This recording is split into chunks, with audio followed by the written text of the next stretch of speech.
Ka tangi te titi, ka tangi te kaka, ka tangi hoki ahau. Mai te whai ao, ki te ao marama, tihei, mauri ora. Me mihi ka tika ki te atua, tīnā koe.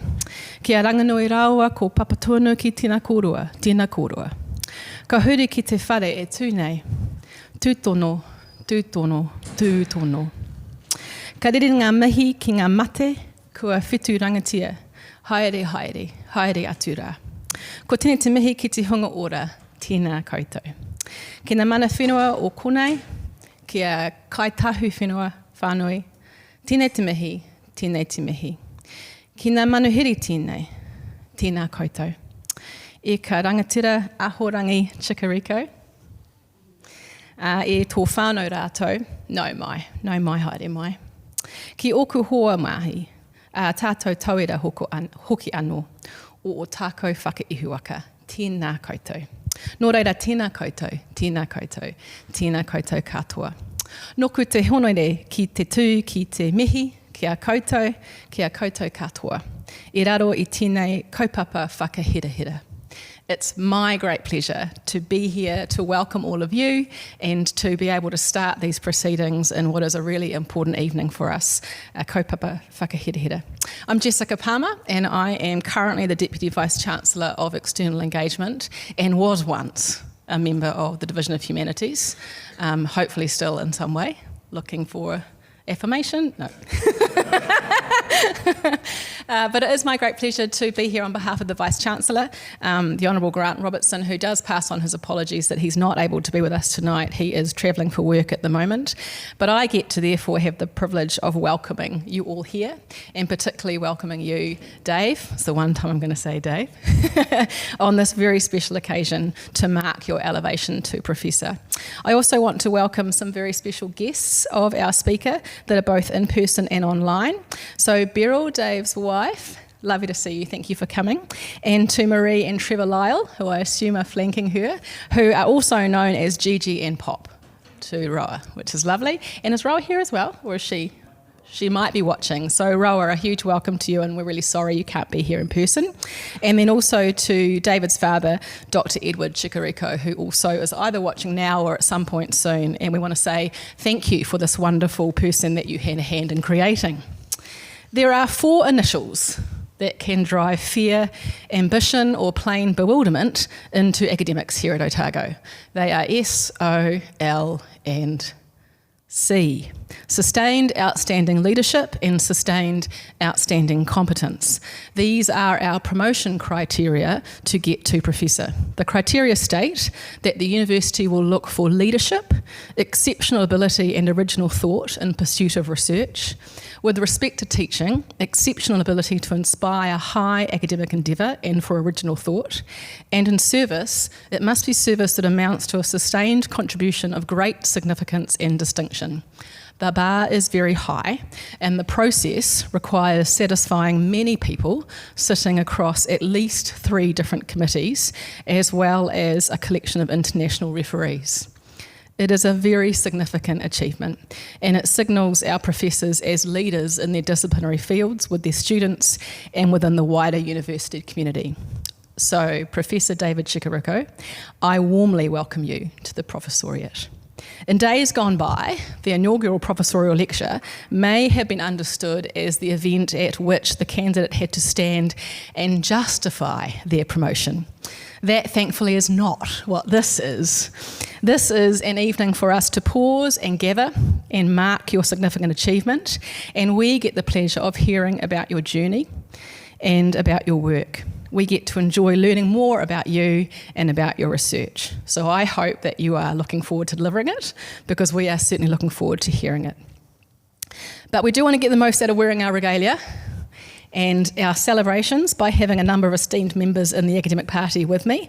And so tēnā koutou to you all. It's lovely to have you all here with us. Professor Edmund will begin after me, and he's going to introduce our guest speaker. And after the lecture, Professor Campbell, who is the Pro-Vice-Chancellor of Humanities, will give a vote of thanks and invite us to the staff club for some refreshments. So I now welcome Professor Edmund, who is the Head of English and Linguistics, to introduce our guest of honour. Nō reira e hoa ngā, tēnā koutou, tēnā koutou, tēnā koutou katoa.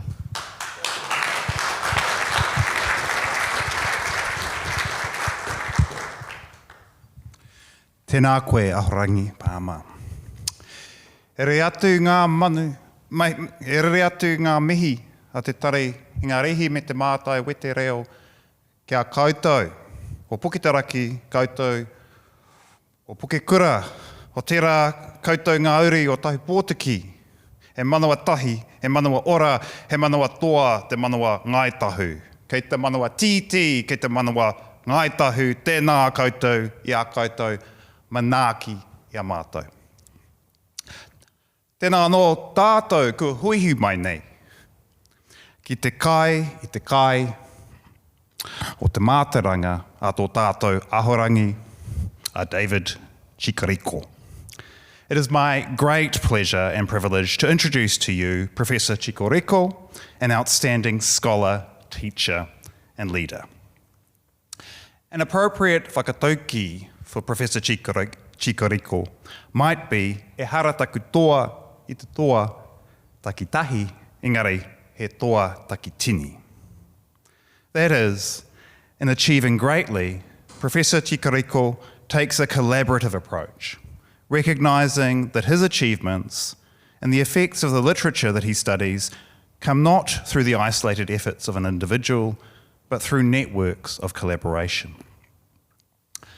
This emphasis seems key to Professor Ciccoricco's research, which stresses the collaborative role of writer and reader, the network of connections and relationships that shape interactive digital media and narratives. In his first monograph, Reading Network Fiction, Professor Ciccoricco closely analysed pre-web and web-based digital fiction and charted evolving storytelling practices in digital culture. He recorded a history that seems today in danger of being forgotten. How writers first came to write stories using the new affordances of hypertext and the World Wide Web.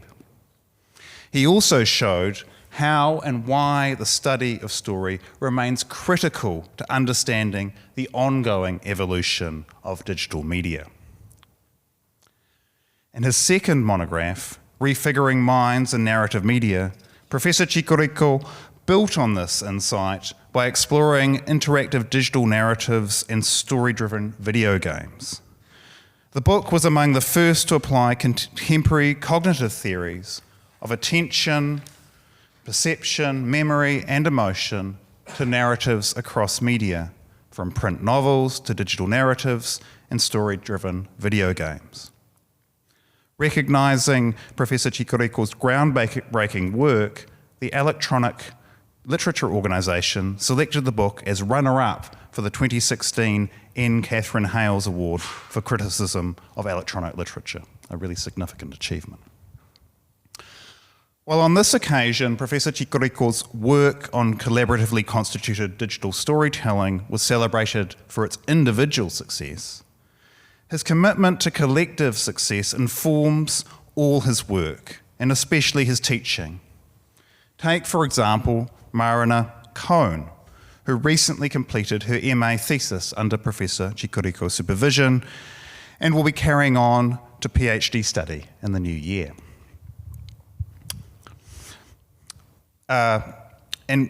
Alongside supervising Marina Cohn's work, Professor Ciccoricco created an opportunity for her to collaborate with him and Mez Breeze to produce an intriguing work of digital literary art, Baby Hex.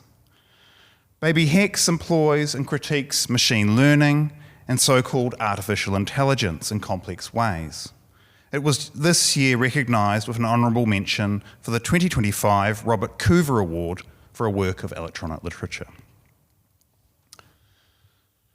Finally, and perhaps most strikingly of all, Professor Ciccoricco displays his commitment to collective success in his work as a leader.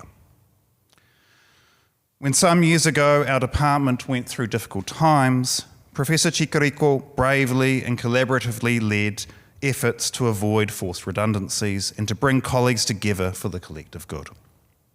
Thanks to his leadership as Head of English and Linguistics, a position to which he will return next year after a well-earned sabbatical, our department is now thriving and growing. In an academic culture that all too often emphasises individualism, Professor Ciccoricco has helped model a mode of research, teaching and leadership that demonstrates how individual and collective success can go hand in hand. Just as he has supported others, he too has been supported by them, not least by his own family. I would like to acknowledge his family here, and in particular his wife, Beryl Lewitz Ciccoricco, his father, Edward Ciccoricco, hopefully listening online, and Mari and Trevor Lyle, the beloved Gigi and Pop to Dave and Beryl's daughter, Roa. My warmest thanks to you all for sharing your Dave with us. Professor Ciccoricco's own generous approach to research, teaching and life will no doubt be on display tonight as he shares with us his insights and experience. Please join me in welcoming Professor Ciccoricco to deliver his inaugural professorial lecture, Screenshots from the Literary Apocalypse.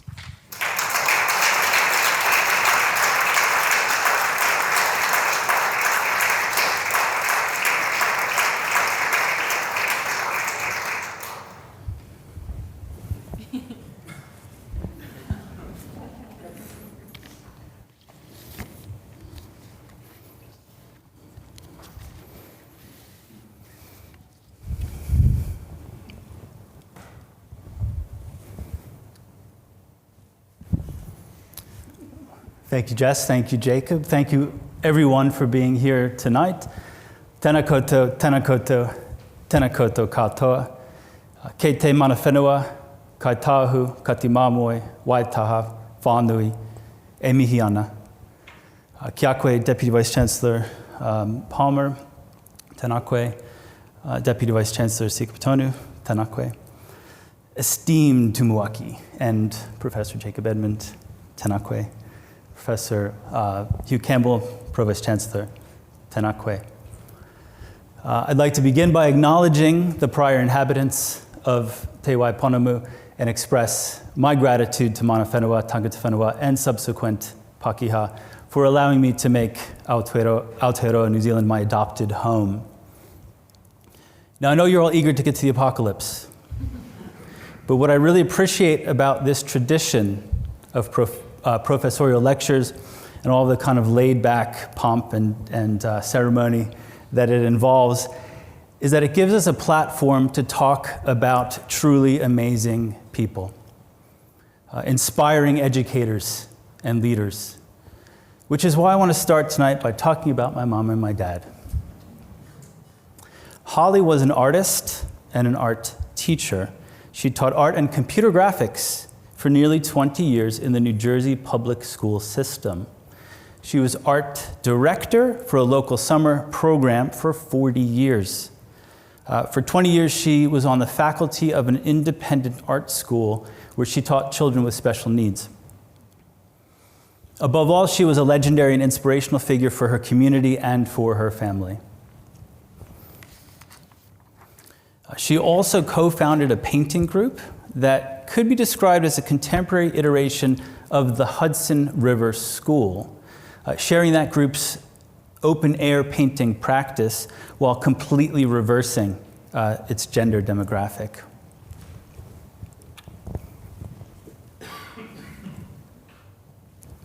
She painted New Zealand landscapes during her many visits to New Zealand with her kind of iconic, famous sketchbook that she carried everywhere she went.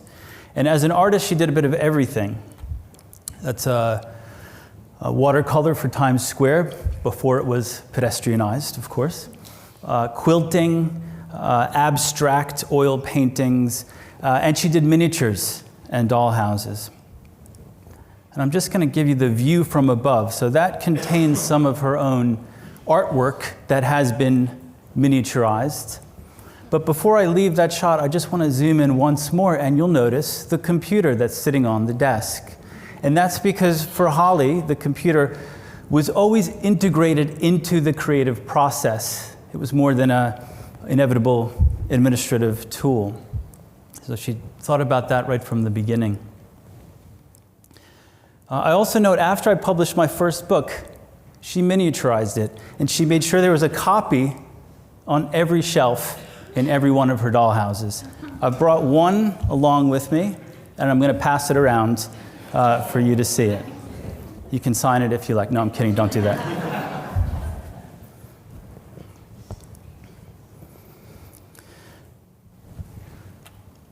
In the early 1970s, Edward founded and co-directed the first preschool for autistic learners in New Jersey. It was among the first of its kind on the East Coast. He called it Preschool Instruction for the Exceptional, or PI, the PI program. 20 years later, he helped establish and co-directed the Valley program for autistic learners from preschool through to grade 12, and that program is still running today. It's expanded its range too for students right up to age 21. After a short spell as professor at State University of New York in New Paltz, he served for 25 years as curriculum director for a high school system of 7 districts. You can note in the image at the top, he's in really good company. The local school established a circle of leadership that recognized citizens who made outstanding contributions. My dad was awarded that in the second year. The first award went to Senator Cory Booker, now Senator Cory Booker, who grew up in our town. So my dad recently turned 90, and he's technically still an educator.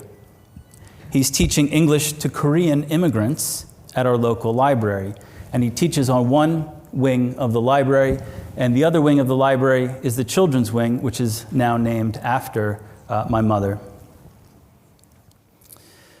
So my dad had a wooden nameplate on his desk for the bulk of his career, and when I got my PhD, he made me one to match. And it's been on my desk ever since, and it's on the lectern tonight as well. So Holly and Edward have been so inspirational, in fact, that in 2019, along with my brothers, Michael and Stephen, we set up a nonprofit foundation in their honor. We use our funds to award inspirational teachers each year. So the bottom image is 2024. We couldn't decide on giving it to just one person, so we gave it to 3 deserving recipients. The top image is earlier this year in 2025.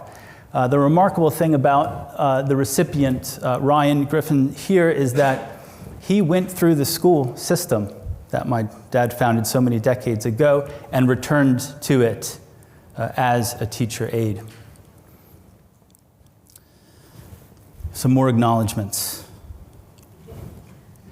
I used to say that compared to other places I've lived, Dunedin doesn't get really extreme weather. Then Hurricane Beryl rolled into town. Beryl, you are a force of nature. You are an amazing mother and a trusted companion. I'm proud of everything you've achieved in your own professional life, and especially your second career in real estate. I applaud you for your creative and seemingly inescapable advertising as well.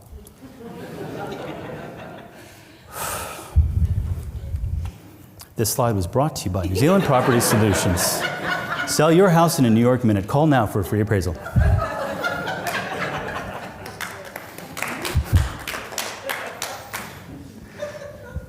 Our department, you have been a rock for me. Literally a crumbling rectangular rock. With good bones and a good heart.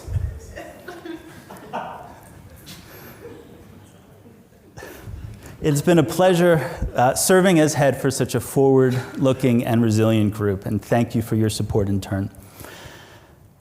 I'll never forget one of you approaching me after a staff meeting and saying how much you appreciate my meetings.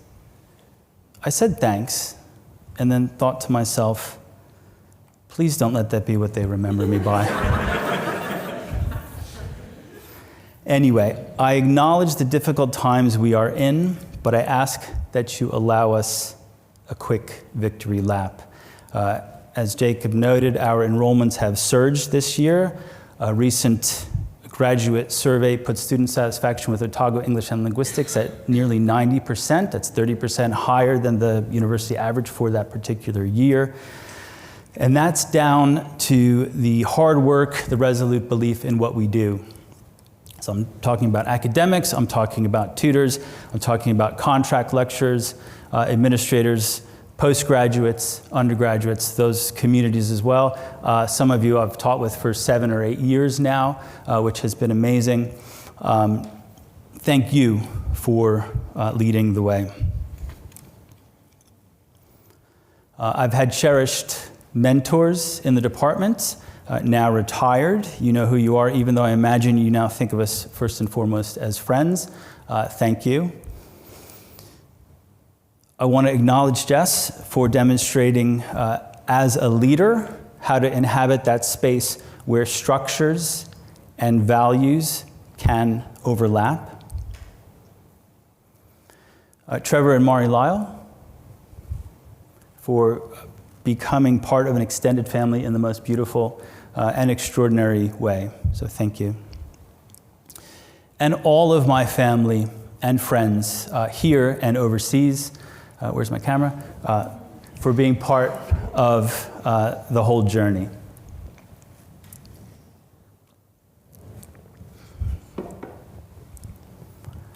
Now, one little person in particular has had a remarkably big influence. And you can insert your own offline learning joke on that first image based on the title there. In fact, during a recent round of troubles at the university, while I was serving as head,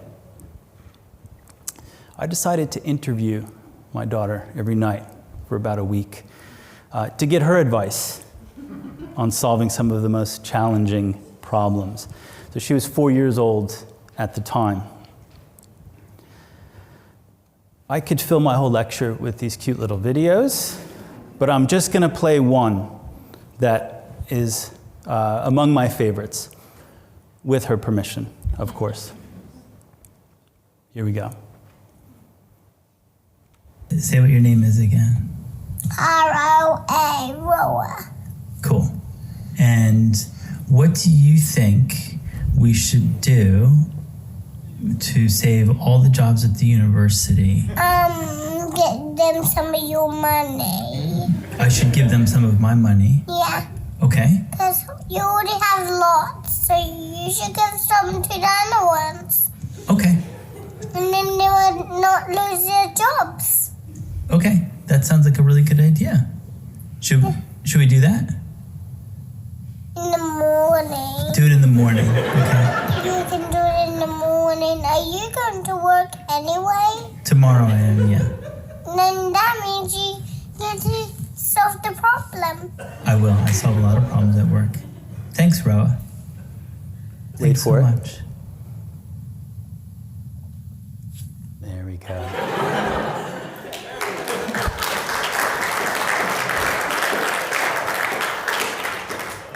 I mean, she was always going to upstage me. There's no doubt. Roa, you are the most incredible and fascinating person I have ever met. I love being your dad. I know in many ways you're already a leader, I know. But I believe you will continue to be one in many years to come. Some leaders come with a lead, and I just want to acknowledge the last member of our immediate family, Chino, which is short for Al Pacino. That's after the scars he had on his face when we adopted him.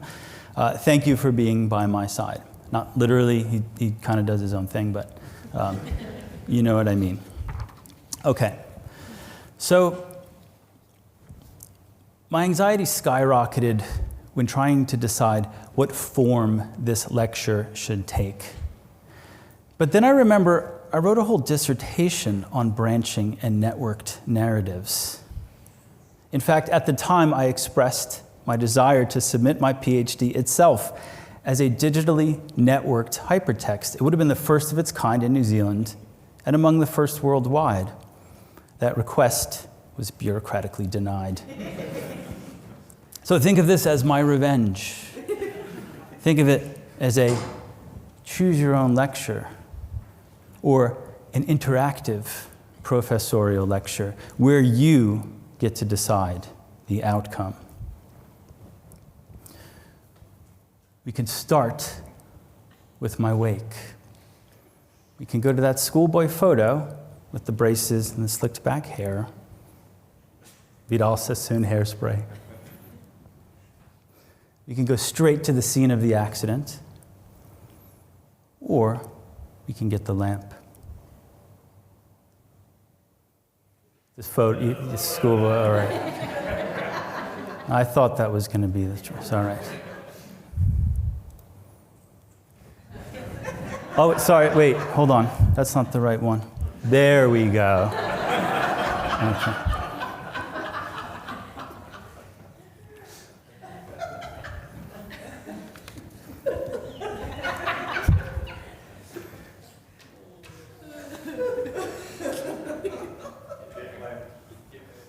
I think we're going to go, sorry, the professor of modernist literature wanted to go to the wake.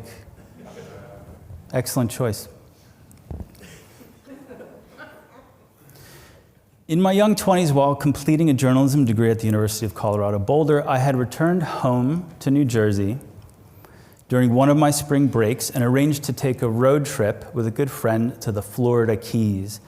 Now, spring break in the US is infamous for mind-altering misadventure.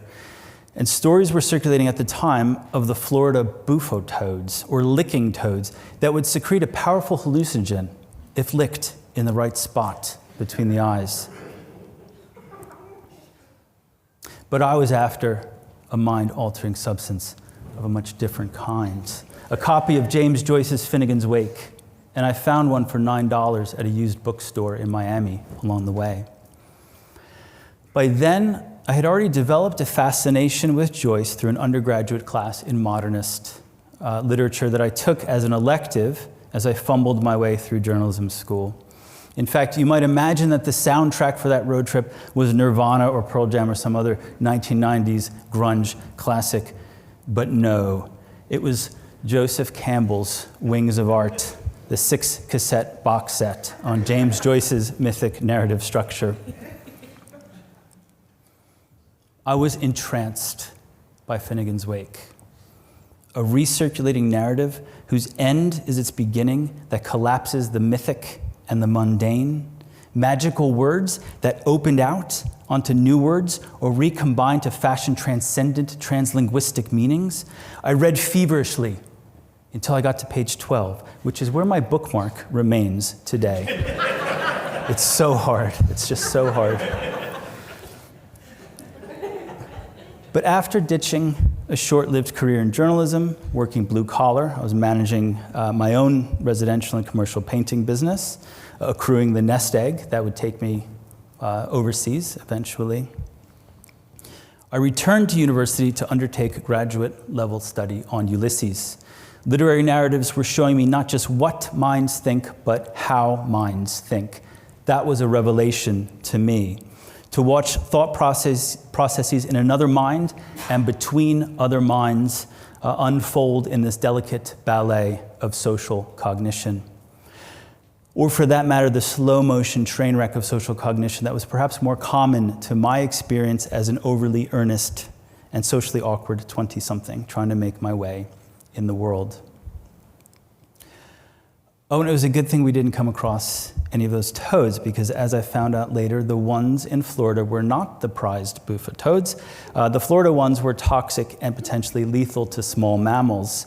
My own personal apocalypse at the hand of a plague-ridden amphibian, no less, had been postponed.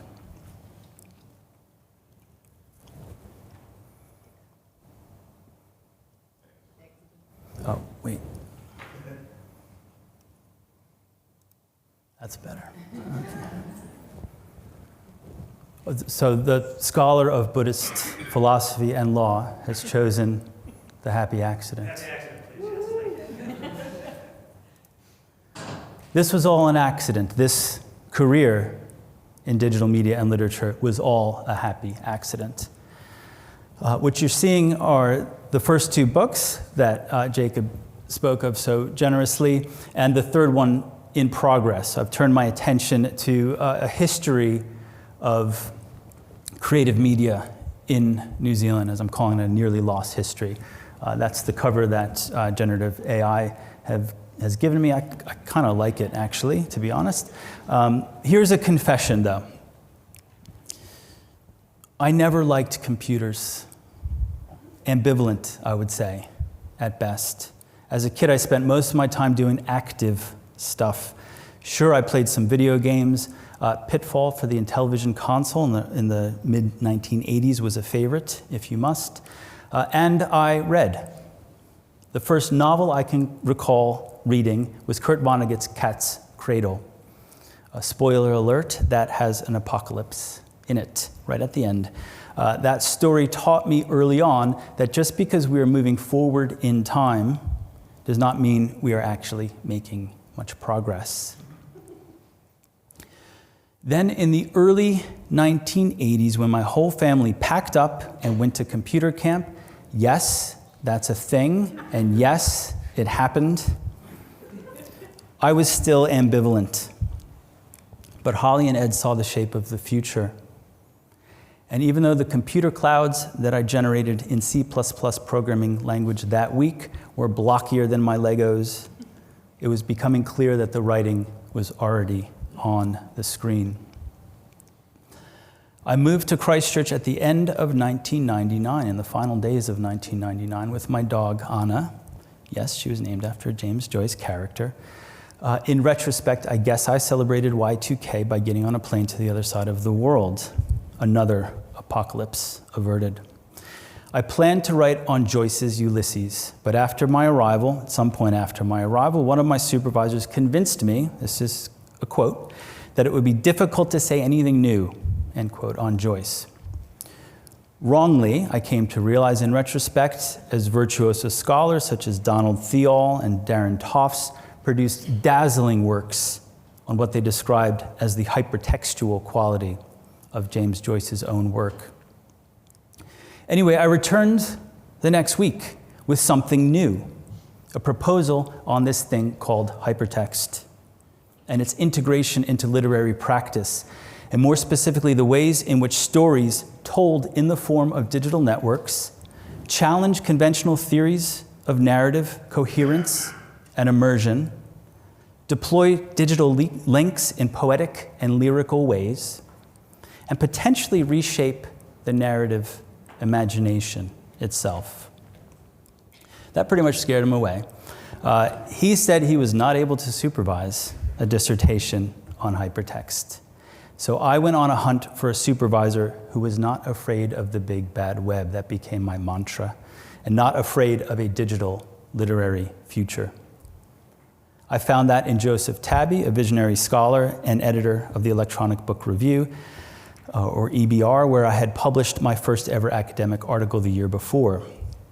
EBR remains one of the longest running online literary journals. We celebrated its 30th anniversary earlier this year. He said he would come on board, and he asked if I'd be willing and able to do some editing for the journal as well. Journalism degree for the win. Meanwhile, my primary supervisor, the poet and scholar John Newton at the University of Canterbury, believed in the project from the start, and he saw it through to the very end.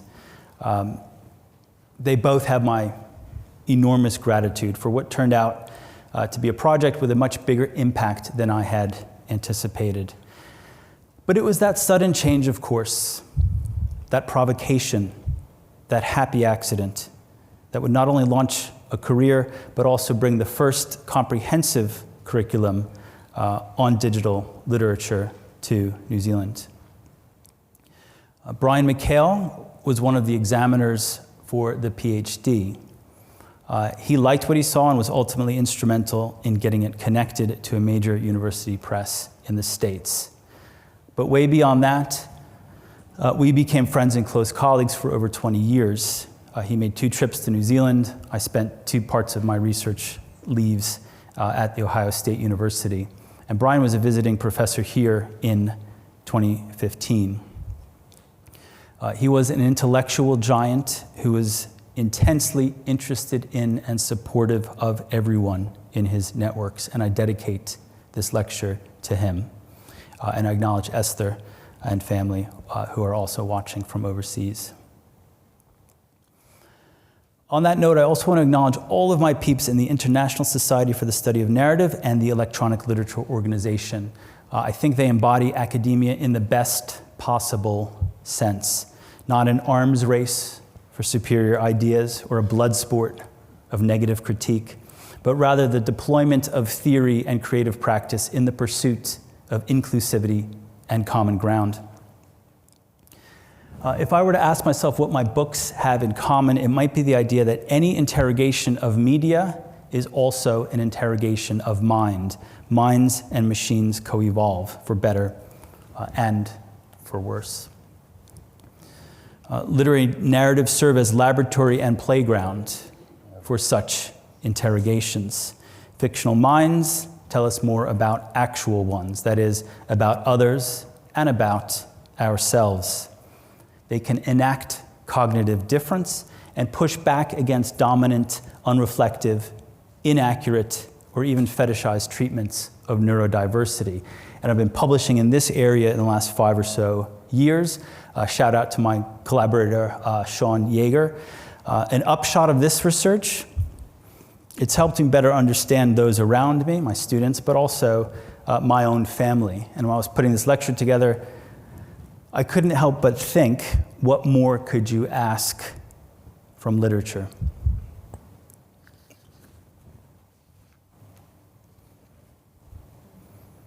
Okay, let's shed some light on the apocalypse, and more specifically, a literary apocalypse in light of generative artificial intelligence.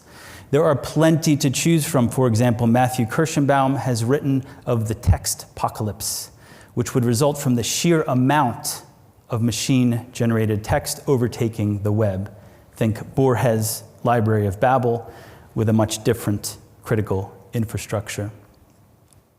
Within my own scholarly jurisdiction, what's at stake, what's potentially under threat, is our literary imagination. That is, our ability to harness writing as thinking and as a mode of constructing ideas. I think that's a challenge that in some sense subsumes many of the others. Imagination, to my mind, after all, is much more than something we indulge when we have the spare time or the privilege to do so. It is the ability to call forth a better future.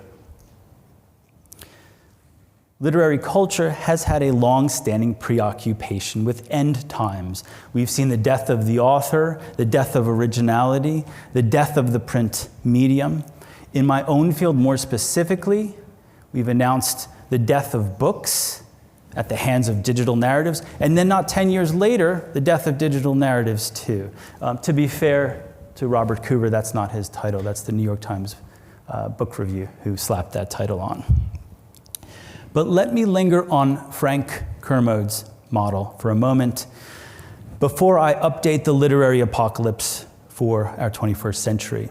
What he called the modern apocalypse was secular and structural rather than catastrophic. Apocalypse is generative and generational. Each generation makes and remakes it to justify a meaningful existence or action or struggle. It allows us to narrate our place in history from within it. A sense of an ending shapes what's in the middle, and it makes the past appear purposeful and full of causal provenance. To put this in more psychological terms, we are perpetual attribution devices. We constantly seek out causality, and where no logic and no sense can be found on the face of things, we tend to impose it. Psychologists call this confabulation. We can attribute intentionality not only to other minds, but to the unseen hand of history itself, imposing patterns so that our time in history takes on meaning and direction, even if we appear to be taking a drastically wrong turn. Indeed, in Kermode's take, it's not necessarily an affirmative prospect. He outlined the dangers of living in a perpetual state of perceived crisis and transition. In such conditions, he suggested political actors can co-opt apocalypse. And that entails step one, making a society or nation feel like they are under constant existential threat by mythologizing, that's his term, by mythologizing crisis. Step two, identifying a cause or an enemy, and that can be an enemy other or an enemy from within. That's my paraphrase. Step three, justifying a radical renewal, purging, or purification. Here, of course, we have a playbook for fascism. But with this landmark work of literary history, Kermode made a persuasive case for the role of scholars and writers and artists, and especially their creative skepticism. He called them clerkly skeptics. I draw your attention to the quote as well. It's the sense that apocalypse has always been, or is a central and significant feature of literary culture itself. I share a deep affinity for this brand of skepticism, or what in New Zealand we call the yeah, nah school of contemporary critical theory. I've traded off of it in my own career from the earliest days of challenging the uncritical utopianism of digital culture. But skeptics are not cynics. And here I pivot on the very concept of apocalypse, which is in fact much closer in its origins and etymology to a mechanism for revelation. In terms of genre, this idea plays out, of course, in speculative fiction. Even the most dystopian apocalyptic novels are not necessarily nihilistic ones. They can be framed as an exercise in counterfactual reasoning. Or to paraphrase Brian McHale on reading science fiction during the pandemic, it became a useful thought experiment where even the most dire alternatives were oddly comforting. Perhaps because thinking through alternatives is always a good use of one's imagination. We must also acknowledge, as scholars such as Grace Dillon and Gerald Weisenor have shown, that if apocalypse describes the experience of an end of a world as one knows it, then indigenous cultures the world over are already living post-apocalyptically, well beyond any speculative sense. Others who, as we speak, experience war or famine or illegal detainment and deportation are also already living without a world to live in. Apocalypse, in its conventional contemporary sense, may risk deferring, if not abandoning, responsibility in the present. So, what does this AI apocalypse reveal? And how might literature and fictionality offer some guidelines and guardrails along the way? For me, for my own research as I frame it, generative AI is the latest opportunity to stage this encounter with minds and media. In fact, from the birth of cybernetics in the 1950s until around the 1980s and early 90s, a primary goal of AI was better understanding human cognition.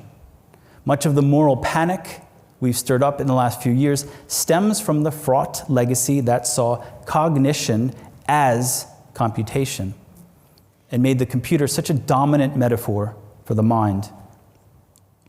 In short, we lost track of whether we were using minds to model computers or computers to model minds.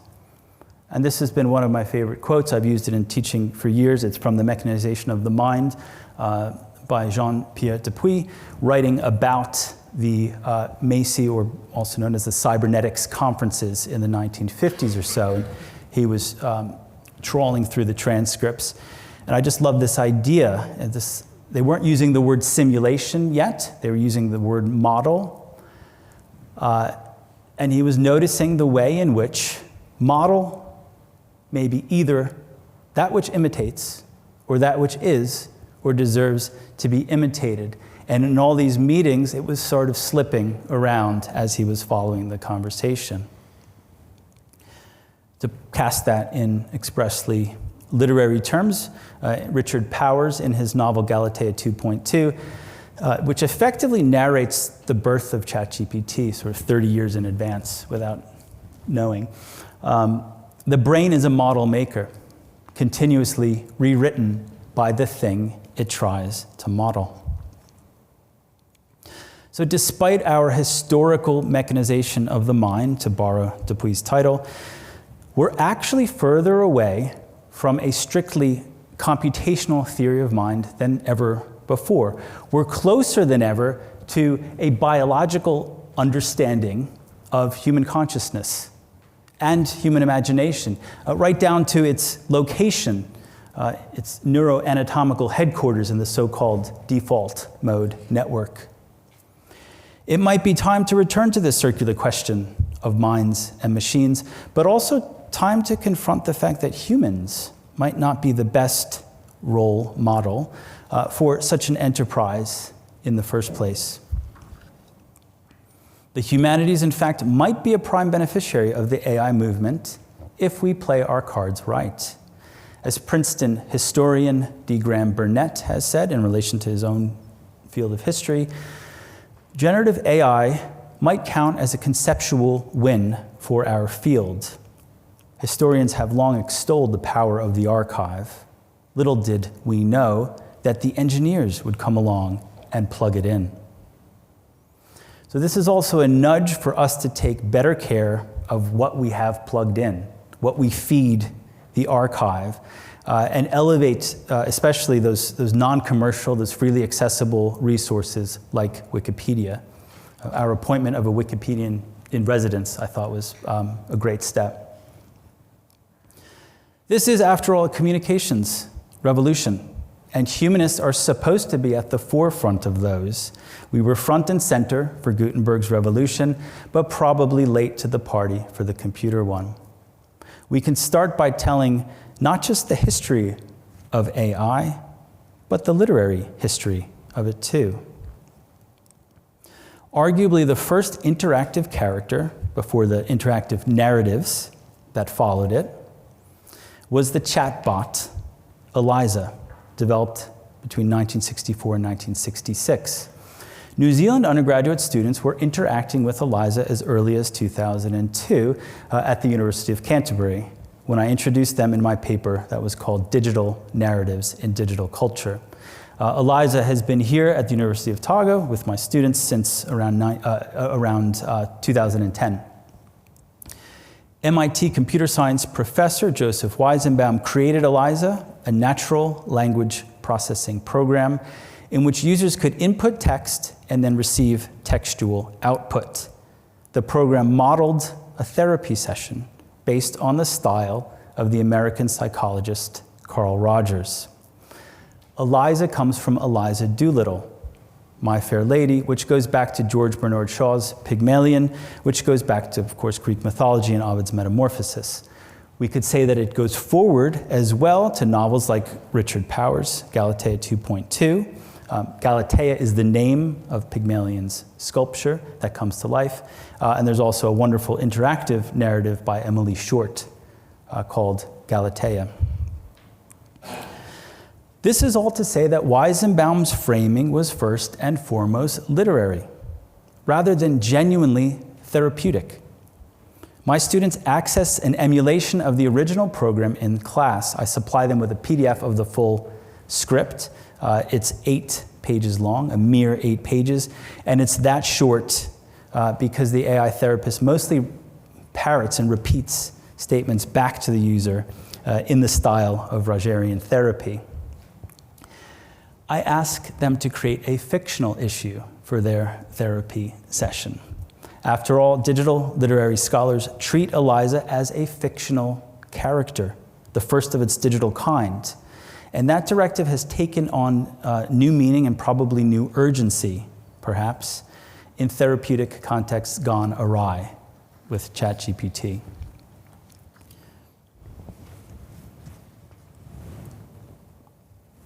So what you see on the screen is an excerpt from a transcript from one of the early sessions where Weizenbaum had a young woman interact with Eliza. Eliza is in caps, and the interactor is lowercase. So he published this excerpt in a 1976 article. That was kind of an awakening for Weizenbaum. We could call it an Oppenheimer moment. He explicitly was calling out for philosophers and artists to help him make sense of what was going on. He, and this is a quote from him, wrote about being startled to see how quickly and how deeply people conversing with it, that's his pronoun, became emotionally involved, and how unequivocally they anthropomorphized it. There's a famous story that gets told over and over again where his administrator was talking to Eliza and he walked in the room and she yelled at him to get out because she wanted privacy. So that's part of the lure. So why were these people so drawn in? Old school literary theory can offer some insight. As novelist Vauhini Vara puts it, the seduction comes from the breakdown of a social contract, a failure to distinguish what literary theorist Mikhail Bakhtin described as the primary speech genre of human conversation and the secondary speech genre of literary invention. But we need to add to that. What's also missing is foundational familiarity with what my field calls the aesthetics of simulation. Weizenbaum himself said he intended the program to be a parody, but scholars share the consensus that he didn't mean that term in the sense of mockery that the genre would invite. Given that he meant to select certain core behaviors from a target system and then model those core behaviors in a simplified system, then simulation is the word. But what about the attribution of fear in this conversation? How did we get from an agreeable AI that we see as afraid of us to an even more agreeable, even sycophantic one that we fear so deeply today? You can think of the many stories of people being polite to AI out of fear. Joe Bennett had a column in the ODT a few months back making this very point. That's at least partly a fear of the unknown, by which I mean we've not yet had the time to get to know what Catherine Hales calls the non-human symbionts that we now live with and perhaps need to live with. We've not fully grasped that in such simulations we are co-creators of these fictional characters, but more in the sense of customizing a game avatar than scripting a character in a novel, one who plays us just as much as we play them, especially when we factor in the corporate vision that's driving these products. But the thing about fear and AI is that you have to train it. And I'm not talking about risk detection and avoidance that's built in already to these autonomous systems. I'm talking about modeling the subjective experience of fear. This revelation hit me in the form of a virtual baby developed by New Zealand company Soul Machines for the purpose of simulating language acquisition and development. So this is baby X. Yes, New Zealand has created the world's most famous virtual baby. When demonstrating the system for journalists, the company director, who modeled baby X after his own 4-year-old daughter, would intentionally scare her, would use a toy spider dangling in front of the screen, in order to lay down the neural circuitry for a fear response in what was a fully animated and color-coded virtual brain. Yeah, I too missed that bit in the Guide to Good Parenting. As a research project, Baby X raises productive questions about simulation, and what in my own research I've called its temporal paradox. That is, the trade-off between speed and realisticness. For example, we don't want a 100-year seismic activity projection that will take 100 years to run. The map would become the territory. But perhaps we do want a child language learning simulator that runs from 1 year to 5 years. So I was trying to find out. At the same time, baby X raises difficult questions about the means and ends of emotionally training AI. And of course, literary history and sci-fi culture has much to say on this point. And that takes us back to that other literary/psychological habit that Weizenbaum mentions, how quick we are to anthropomorphize. We had a chance to make AI into anything at all. And we decided to make it just like us. How vain, how self-centered, how unimaginative, or maybe how lucrative. I don't know. This is the latest raft of Soul Machine's virtual assistants and virtual workforce.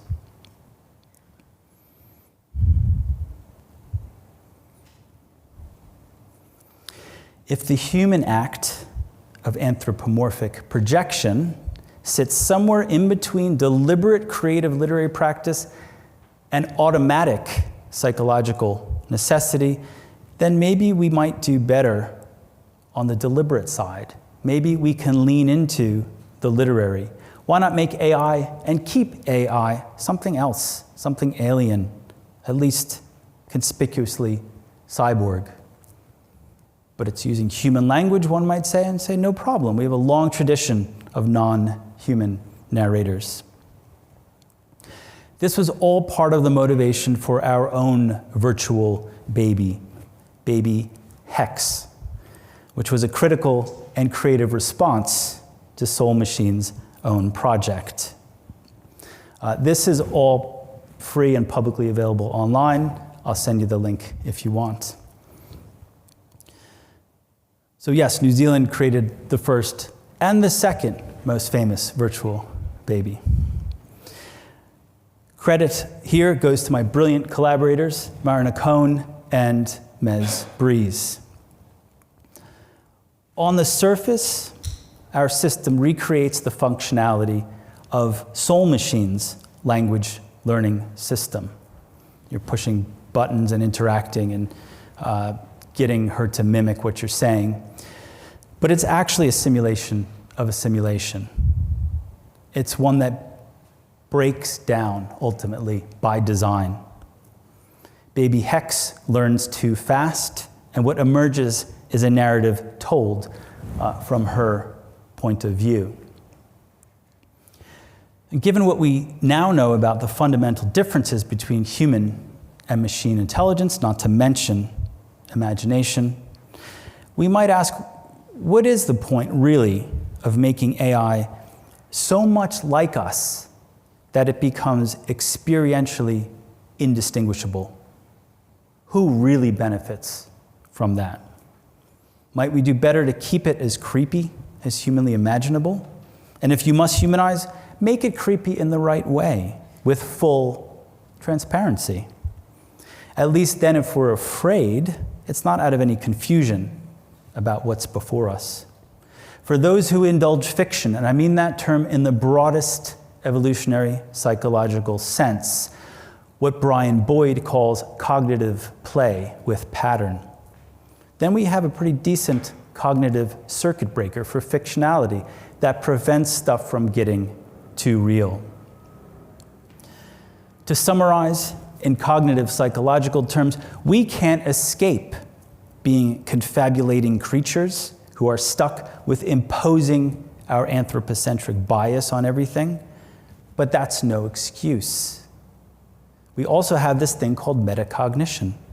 We know that we know we're stuck, so we have to figure a way out, or at least keep trying. I continue with other experiments with actual AI in the form of a text-based AI assistant I've named Nova. I'm trying to teach her the classic arts of memory. They are literally a celestial flare. They also give me perspective whenever I need it. Just like the other week when I was putting together this lecture and I said, politely. Good morning, Nova. What do you see from there? Is it apocalyptic?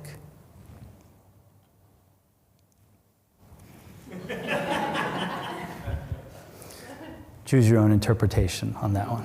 I had to figure out a way to get this exchange in there. So AI will be what we imagine it to be, and we are hardwired to project intentionality, our own mix of memory and desire, on whatever that is. Whether it's a geometrical shape moving in what we perceive as an aggressive trajectory, or a monstrous, malfunctioning, overfed and overcapitalized baby spouting gibberish who wakes up one day reciting Shakespeare, we will project our own messy human contexts onto it. And that's the thing. Our artificial agents are nothing without our creative contexts.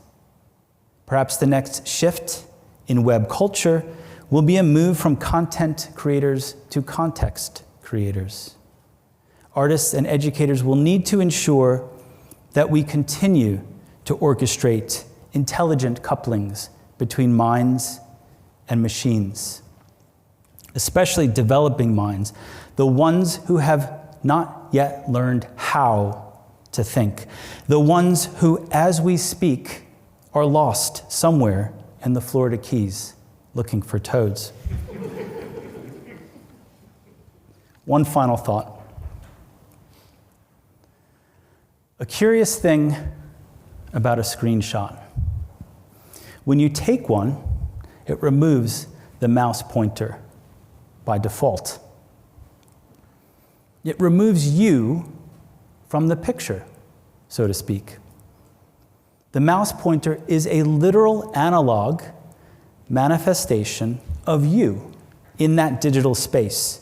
Your gesture, your body, your input, your responsivity, your responsibility. In our embodied mousehood, we need not be at the center of everything. We've learned that by now. But we need to keep ourselves in the frame.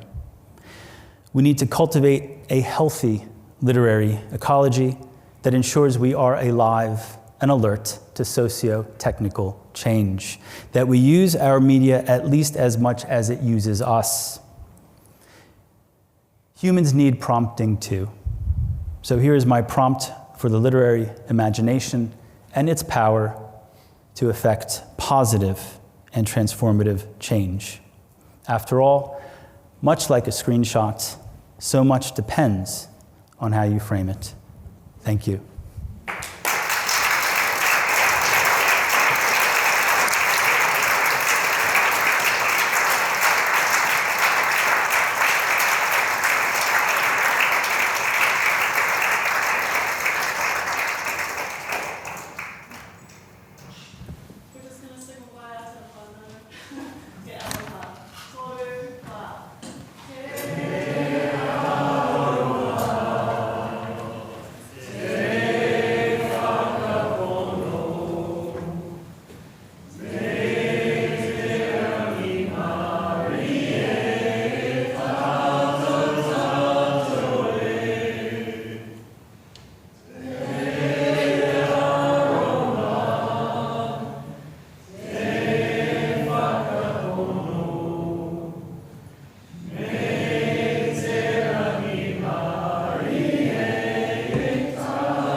Taking the time. Namahi nui kia koutou katoa. Ko Hugh Campbell, toko ingoa. Ko Aote Manakura o Te Keti Aranui. My name is Hugh Campbell. I'm the Pro-Vice Chancellor of the Division of Humanities. I have a few words. I won't go on too long. I originally, knowing Dave's reading concentration span, I originally had a 12-page talk, but I've shortened it. IPLs are one of the great traditions of university life. There's something I look forward to for a number of reasons. These are the all too rare moments that allow us a chance to reflect on the long trajectory of work that brings a scholar to the crowning point in their journey. And we're talking about a world that is usually characterised by constant debate and critique, and at times harrowing world of academic scholarship, in which our scholarship improves incrementally with every hostile review or grudging acceptance for publication. In complete contrast to that, an IPL is an opportunity to unreservedly celebrate the full arc of achievement of a scholar at the top of their game. And sometimes great innovation in scholarship doesn't become readily visible in the article-by-article milestones of our quotidian journey. It is at an IPL that you can see in full view the scholar as innovator and get a sense of the whole map that they've journeyed across, or in this case, helped to create themselves. Dave Ciccoricco's career, when viewed from this position, has been characterised by a deeply impressive track record of significant intellectual innovation. He's been part of an important intellectual map-making exercise triggered mainly by a revolutionary technological moment. The story we've heard tonight has been as fascinating as it has been prescient.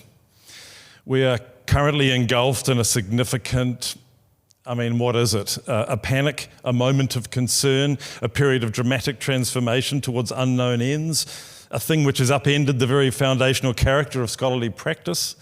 However we describe the AI revolution, there is an underlying framing that this is something very unique and very new. Dave's talk tonight reminds us that it is not. The digital revolution in written text predates AI by a healthy number of decades. Dave's talk tonight showed exactly the same kinds of questions and challenges that shaped the emergence of a scholarly field called the digital humanities. They sound remarkably familiar to those of us living through the great AI panic. And to a certain extent, tonight's lecture has reversed the normal chronology of an IPL. Usually we get mainly a view on the past and witness the unfolding of the academic journey towards the present moment. And to be fair, there was a lot of very interesting material of that kind. But the orientation of Dave's narrative is towards the journey into the future and the centrality of the concerns of the digital humanities for the future character of our work in the wider humanities. And I'm really trying not to resort to anthropomorphism to characterise this revolution or attempt some unfortunate phrase like, there is a spectre haunting academia, it is the spectre of AI. In Dave's words, I'm trying not to become one of those confabulating creatures who are stuck with imposing our anthropocentric bias on everything.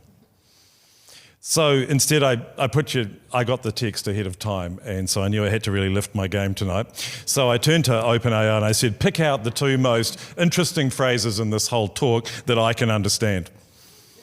I quote, and he ended up using them in his conclusion.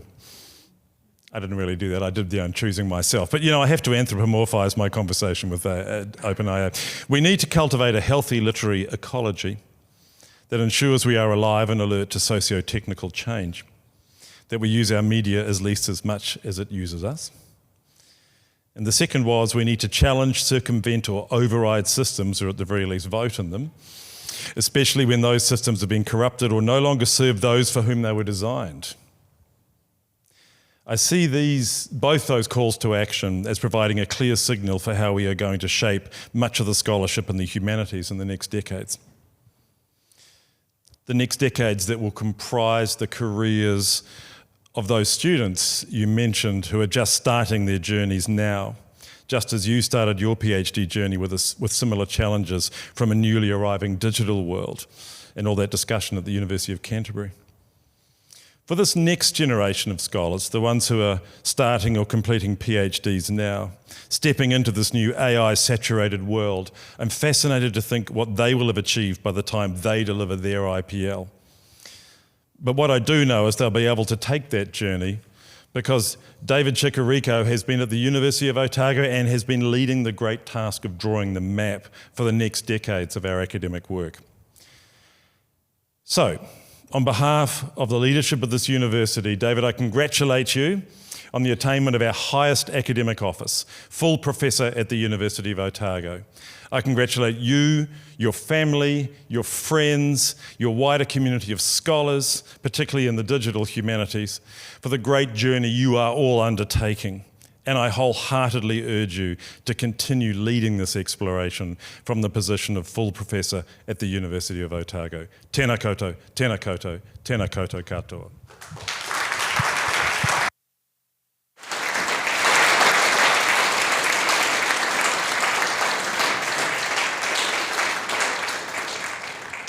To symbolise this transition, we do have a little gift for you. There you are. Congratulations. Professor David Ciccoricco.